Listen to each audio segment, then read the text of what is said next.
Benefits of PACL India Limited।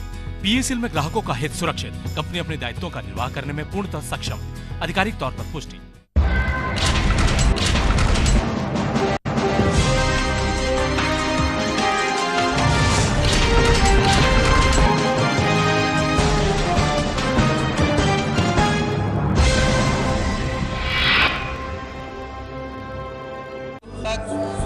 Bharat के हर व्यक्ति के आंसू हम नहीं पोंछ सकेंगे, तब तक हम आराम नहीं कर सकेंगे। आज भी आराम का समय नहीं है, बहुत काम करना है, बहुत संघर्ष है, बहुत कुर्बानियों की जरूरत है।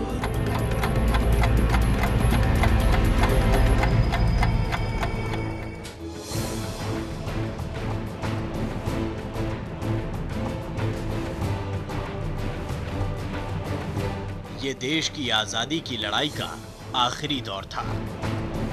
अंग्रेजों के खिलाफ आंदोलन अपने उफान पर था। इन्हीं दिनों मुंबई में इंदिरा और फिरोज के घर एक बच्चे ने जन्म लिया। तब अहमदनगर की जेल में कैद नाना नेहरू ने अपनी स्वर्गीय पत्नी कमला नेहरू के नाम पर उसे बड़े लाड़ से नाम दिया राजीव। मां इंदिरा ने बेटे में अपने पिता का अक्स उभारने के लिए उस नाम में जोड़ा रत्न, राजीव रत्न गांधी। मां के दुलार और नाना की छत्र छाया में राजीव और छोटा भाई संजय आजादी की ताजा अंगड़ाई ले रहे इस मुल्क की मन्नतों, उम्मीदों और आशाओं के परवाज में बड़े होने लगे। राजीव बचपन में उसने बहुत ही कम तंग किया, अकेले अपने खेलता था। शरारत तो जैसे मामूली बच्चे करते हैं वैसे थे, ज्यादा शरारती नहीं, कभी तंग नहीं किया। मेरे संग इन्होंने कभी मांगा नहीं। जैसे हम सुनते हैं बच्चे कह रहे हैं हमें ये खिलौना चाहिए, मुझे बिल्कुल याद नहीं आता है कि कोई चीज इन्होंने कहा कि ये हमें चाहिए, ये ला दो। हमें सोचना होता था भाई क्या चीज अच्छी लगेगी जो हम दे सकते हैं।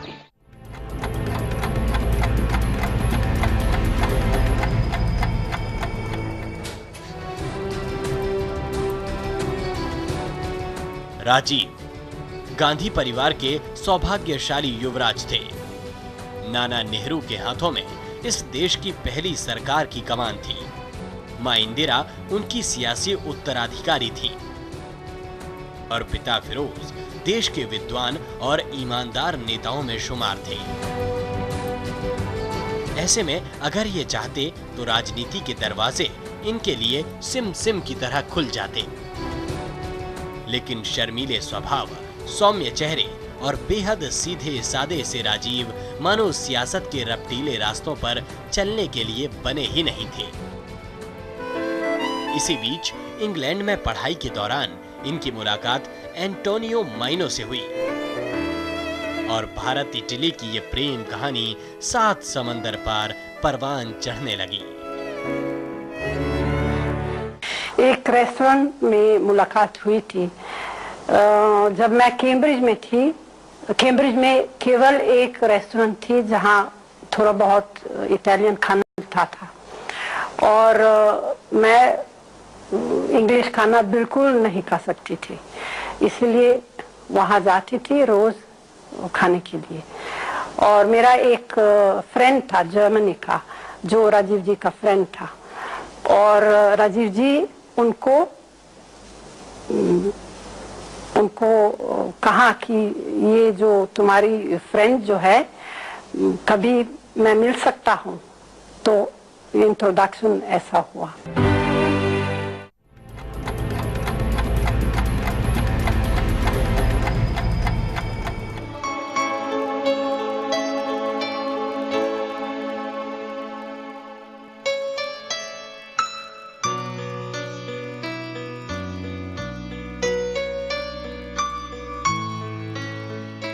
राजीव की प्रेम कहानी अंजाम तक पहुंची।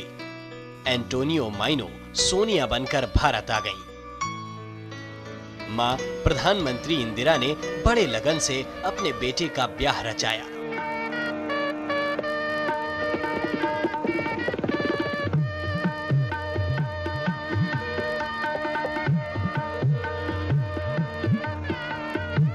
अब धीरे धीरे इंदिरा का कुनबा भी बढ़ने लगा। पहले राहुल और फिर प्रियंका का जन्म हुआ और गांधी परिवार मानो खुशियों से भर उठा।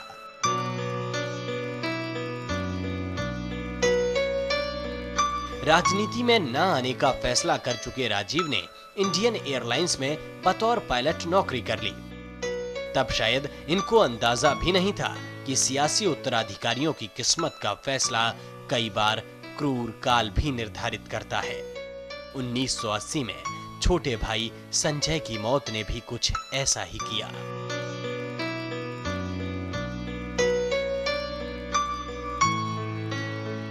राजीव ने सोनिया को राजनीति में नहीं आने का वचन दिया था। ऐसे में इंडियन एयरलाइंस के पायलट के तौर पर वो बेहद आम जिंदगी गुजारने लगे, जबकि उनके छोटे भाई संजय इंदिरा के राजनीतिक उत्तराधिकारी के तौर पर तेजी से उभरने लगे। सब कुछ ठीक चल रहा था। राजीव की तरह संजय को भी हवाई जहाज उड़ाने का शौक था। 23 जून 1980 को इसी सफदरजंग एयरपोर्ट पर संजय की विमान दुर्घटना में मौत हो गई और इसी घटना ने राजीव गांधी को राजनीति में आने के लिए मजबूर कर दिया।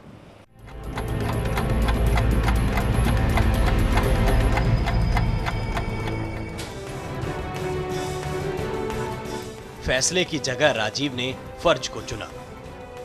मां इंदिरा को सहारा देने के लिए ये राजनीति में आ गए। अब राजनीतिक मंचों पर ये इंदिरा के साथ दिखाई देते। राजनीति में राजीव के आगमन के साथ ही कांग्रेस में बदलाव की बयार भी आई। इस वक्त तक राजनीति का पेशा वंशवाद और औद्योगिक घरानों की मिल्कियत माना जाता था। राजीव इसे खूब जानते थे। शायद इसीलिए उन्होंने सबसे पहले कांग्रेस के दरवाजे सबके लिए खोल दिए। युवा कांग्रेस के अध्यक्ष के तौर पर इन्होंने युवाओं को राजनीति में आने के लिए प्रेरित किया। आज कांग्रेस की एक पूरी पीढ़ी राजीव की उसी दूरदर्शिता का परिणाम है।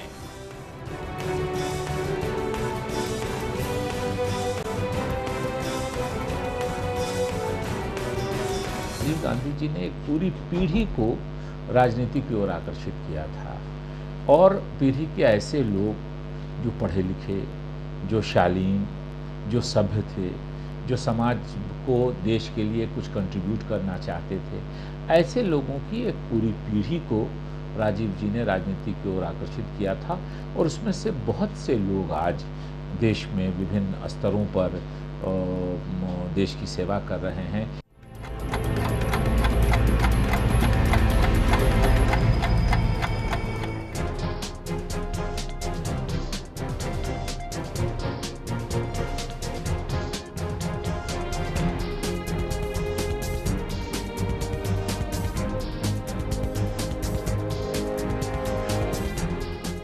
अमेठी का उपचुनाव जीतकर राजीव लोकसभा पहुंचे और देखते ही देखते ये इंदिरा के सबसे नजदीकी राजनीतिक सलाहकार बन गए। बावजूद इसके ये कभी किसी राजनीतिक जिम्मेदारी के लिए तैयार नहीं थे, लेकिन क्रूर नियति एक बार फिर दबे पांव उनके फैसले को चुनौती देने आ पहुंची। ऑपरेशन ब्लू स्टार के बाद उस अविश्वास भरे माहौल में इंदिरा अपने अंगरक्षकों का ही निशाना बन गई। एक एक करके कुछ गोलियां हवा में चलीं और मानो इंदिरा के साथ कांग्रेस का पूरा वजूद धराशायी हो गया। खून का खतरा जितना मेरा है वो एक एक खून एक भारत को जीवित खून, आंसू और असुरक्षा के उस काले इतिहास में भला और कौन था जिसकी ओर देश टकटकी लगाकर उम्मीद से देखता।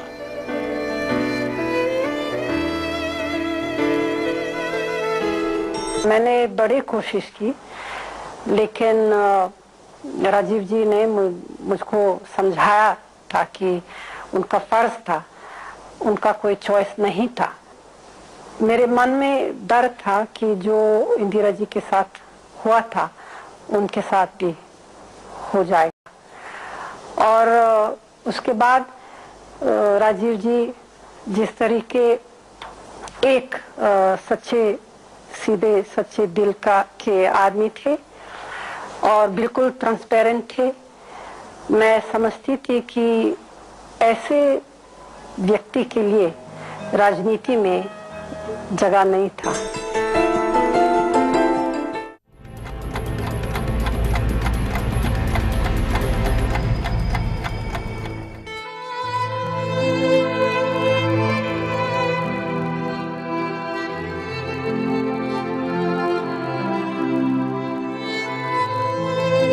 गांधी परिवार का ये सौभाग्यशाली उत्तराधिकारी समय के सबसे दुर्भाग्य क्षण में जी रहा था।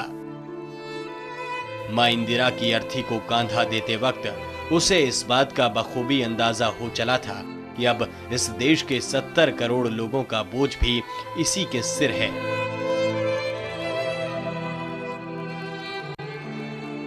जब तुम हो, हालात हैं, तो मुश्किल है राज मुकुट छोड़ना। रॉबर्ट फ्रॉस्ट की ये पंक्तियां, जिसका इंदिरा हमेशा जिक्र करती, राजीव के जीवन का यथार्थ बन रही थीं।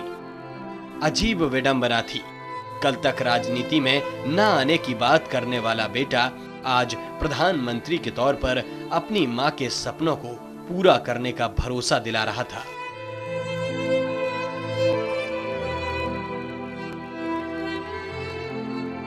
उनका एक सपना था, एक अखंड, शांतिपूर्ण, खुशहाल भारत का, जात पात भेदभाव से दूर, जिससे हम सब एक बड़े परिवार की तरह रहें। उनकी अकाल मृत्यु से वे अपना काम अधूरा छोड़ गए।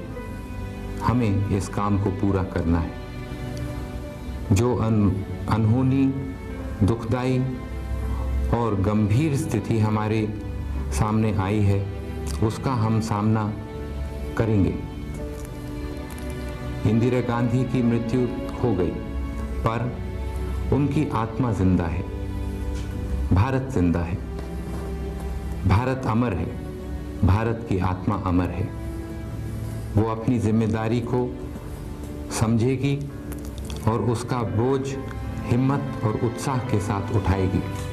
इस देश के शासन तंत्र ने इस संकट के समय में मुझ पर जो जवाबदेही रख दी है, मैं उसको आपके बल और सहयोग से पूरी करूंगा।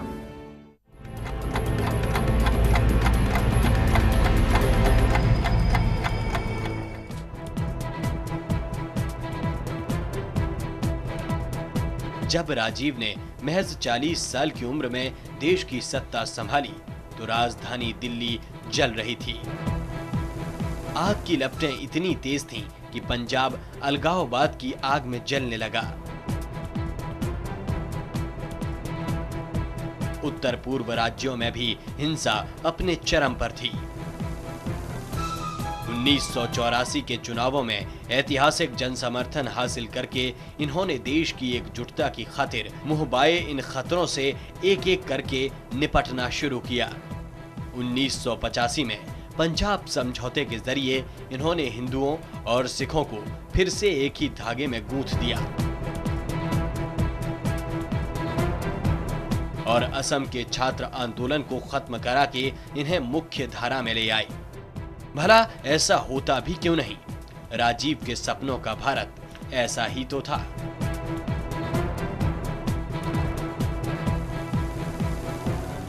मेरा एक सपना है जिसमें कोई गरीबी ना हो, जातवाद ना हो, भाषावाद ना हो, प्रांतवाद ना हो, सामाजिक न्याय मिले लोगों को।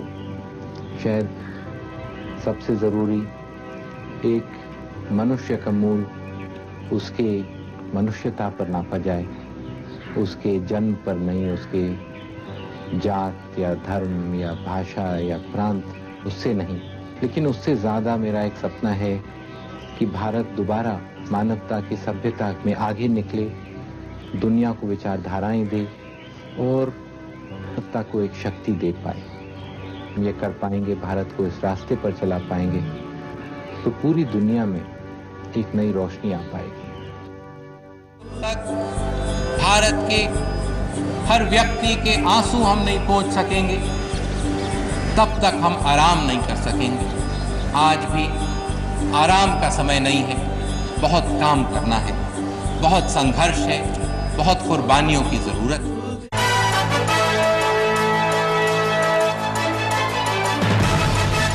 जल्द आ रहा है आपके सरोकारों का नया न्यूज चैनल रिपोर्टर 24/7, खबर परत दर परत।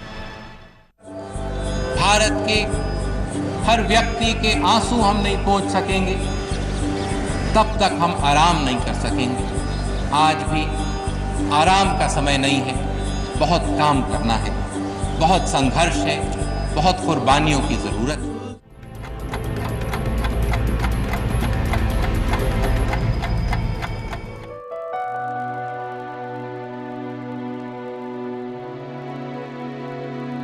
अपनी सीधी सादी समझ और 100% ईमानदारी के बूते राजीव ने पहली परीक्षा पास कर ली थी। इस शुरुआती सफलता ने इनको आम जनता का दुलारा बना दिया। अब इनका इरादा 21वीं सदी के नए भारत को रचने का था। कंप्यूटर, दूर संचार, सूचना, विज्ञान और तकनीक के लिए इन्होंने नई नीति का ऐलान किया। 1986 में नई शिक्षा नीति बनने से देश में रोजगार परक शिक्षा के कई दरवाजे एक साथ खुल गए। दरअसल आज विकास के सरपट रास्ते पर दौड़ते जिस भारत पर हम इतराते और इठलाते हैं, वो राजीव के सपनों की ही पूंजी है। आज के भारत की परिकल्पना उसी समय इनकी सोच और सपनों में पलने, बढ़ने और आकार लेने लगी थी।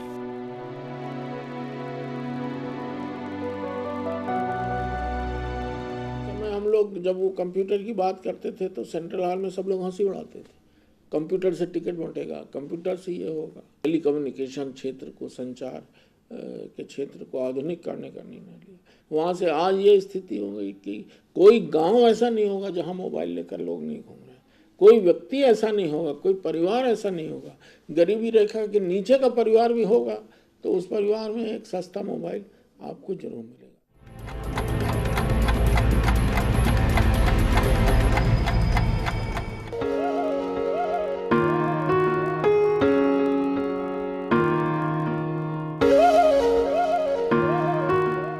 दिल्ली से चलने वाला 1 रुपया गांवों तक पहुंचते पहुंचते 20 पैसा रह जाता है। 21वीं सदी के निर्माण में गांवों के विकास की भूमिका और जरूरत को राजीव वक्त से पहले समझ गए थे और इसमें सरकारी तंत्र में फैले भ्रष्टाचार के अड़ंगे को भी वो बखूबी जानते थे। ऐसे में उन्होंने पंचायत और ब्लॉक को सीधे दिल्ली से जोड़ने की पहल की। महिलाओं को पंचायत में हिस्सेदारी दिलाई और कई रोजगार विकास कार्यक्रम शुरू किए। शहरों और गांवों के बीच के फर्क को विकास के पुल से पाट देने की ललक उनकी आवाज में साफ सुनाई देती है। हमारे लोकतंत्र के जो तीसरा कतार है उसे हम मजबूत करें।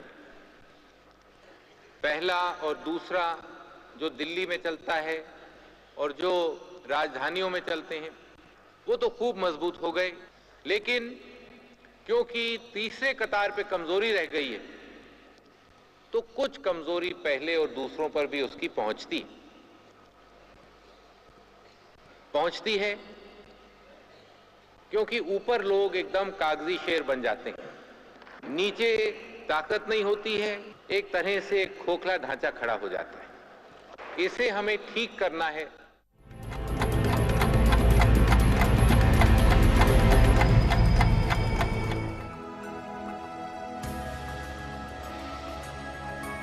राजीव ने जब देश की सत्ता संभाली तो पूरी दुनिया की राजनीति में उथल-पुथल का दौर था। विघटन के कगार पर खड़ा सोवियत रूस अपनी शक्ति और हैसियत खो रहा था। ऐसे में भारत को विश्व शक्ति के तौर पर स्थापित करने की ललक में इन्होंने नए दोस्तों की तलाश शुरू की। देश की विदेश नीति में परिवर्तन करते हुए इन्होंने अमेरिका की जरूरत समझी और दोनों देशों के रिश्तों के बीच जमी बर्फ को पिघलाने की पहल की। तब 1987 में अमेरिकी सीनेट में दिए इस भाषण में विश्व के ताकतवर मुल्कों के बीच भारत को स्थापित करने के उनके इरादों की अनुगूंज सारी दुनिया ने सुनी। India is an old country, but a young nation. And like the young everywhere, we are impatient. I am young, and I too have a dream. I dream of an India strong, independent, self-reliant, and on the front rank of the nations of the world in the service of mankind. I am committed to realizing that dream through dedication, hard work, and the collective determination of our people.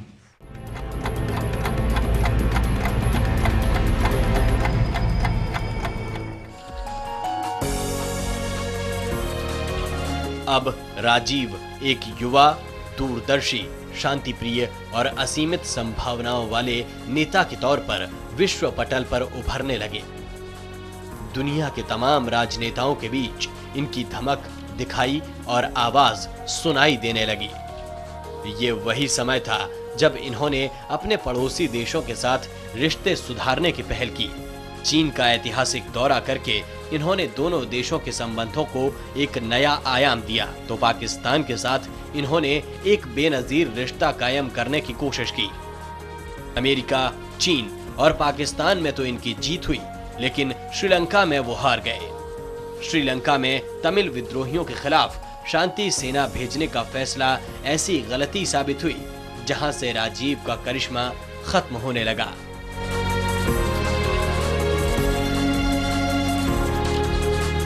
29 जुलाई 1987 को कोलंबो में भारत के प्रधानमंत्री राजीव गांधी और श्रीलंका के राष्ट्रपति जयवर्धने के बीच एक शांति समझौता हुआ।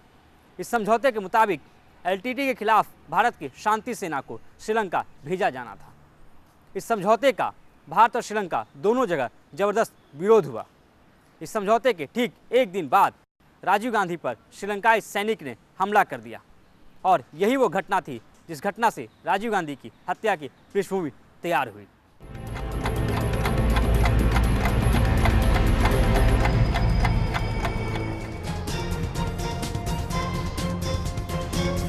राजीव राजनीति में भ्रष्टाचार के मुखर विरोधी थे। सियासत में अपनी इस बेदाग छवि के लिए इन्हें मिस्टर क्लीन भी कहा जाता था। इन्हीं दिनों राजीव पर बोफोर्स तोप सौदे में 64 करोड़ रुपए की कथित दलाली का आरोप लगा। हालांकि ये आरोप कभी साबित नहीं हो सके, लेकिन इससे राजीव की लोकप्रिय और ईमानदार नेता की छवि जरूर धूमिल हुई। तत्कालीन वित्त मंत्री वीपी सिंह ने इस्तीफा देकर अपनी ही सरकार के खिलाफ मोर्चा खोल दिया। राजीव के दामन पर बोफोर्स के दाग इतने गहरे लगे कि 1989 के चुनावों में कांग्रेस को करारी शिकस्त का सामना करना पड़ा। 84 की ऐतिहासिक जीत पर 89 का वर्तमान भारी पड़ा।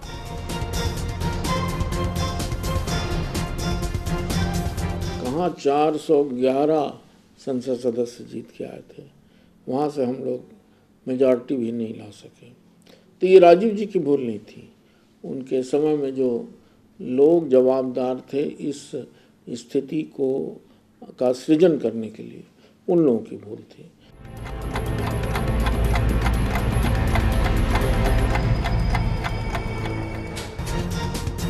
वीपी सिंह देश के नए प्रधानमंत्री बने। इन्होंने भारतीय जनता पार्टी और वाम दलों को साथ लाकर ऐतिहासिक करिश्मा कर दिखाया था। लेकिन ये चमत्कार भी देश में राजनीतिक स्थायित्व के लिए मृगमारीचिका ही साबित हुई। वीपी सिंह और चंद्रशेखर की सरकारें बनी और फिर लड़खड़ाकर गिर गईं। राजनीतिक विश्वास के अभाव ने देश के सामने योग्य और दूरदर्शी नेतृत्व का राजनीतिक शून्य पैदा कर दिया। 1991 की उन गर्मियों में एक बार फिर देश में लोकसभा चुनावों की दस्तक हुई और देश एक बार फिर राजीव की तरफ उम्मीदों भरी निगाहों से ताकने लगा। लेकिन होनी को तो जैसे कुछ और ही मंजूर था।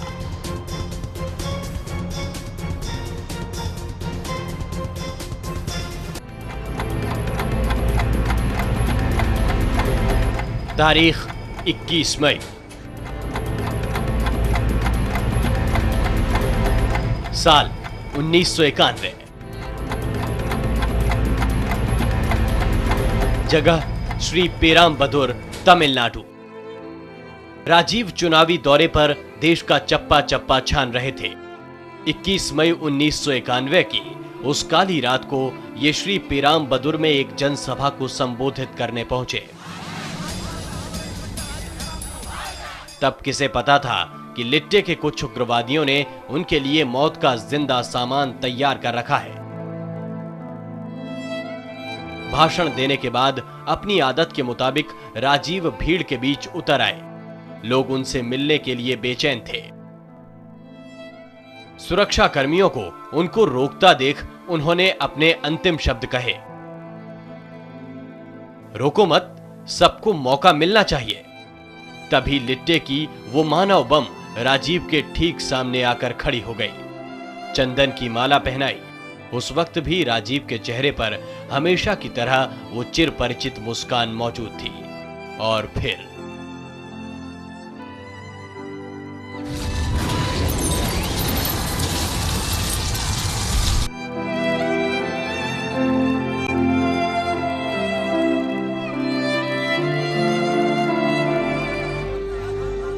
राजीव नहीं रहे। राजीव चले गए। देश का सबसे चमकता सितारा बड़े सवेरे में ही बुझ गया। राजनीति का वो मुस्कुराता चेहरा हमेशा के लिए खामोश हो गया।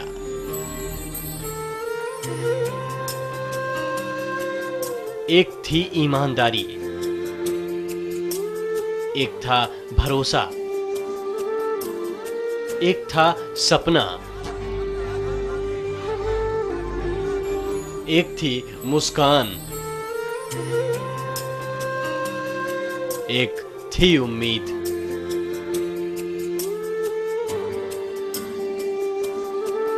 एक थे राजीव।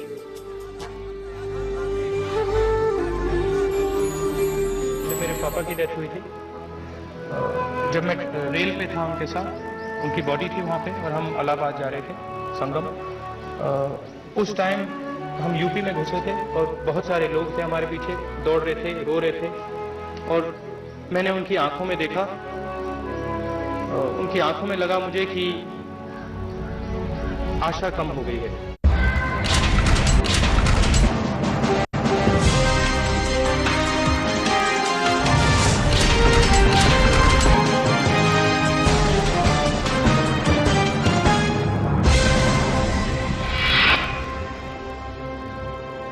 PACL इंडिया लिमिटेड पेश करते हैं पर्ल्स रेजिडेंसी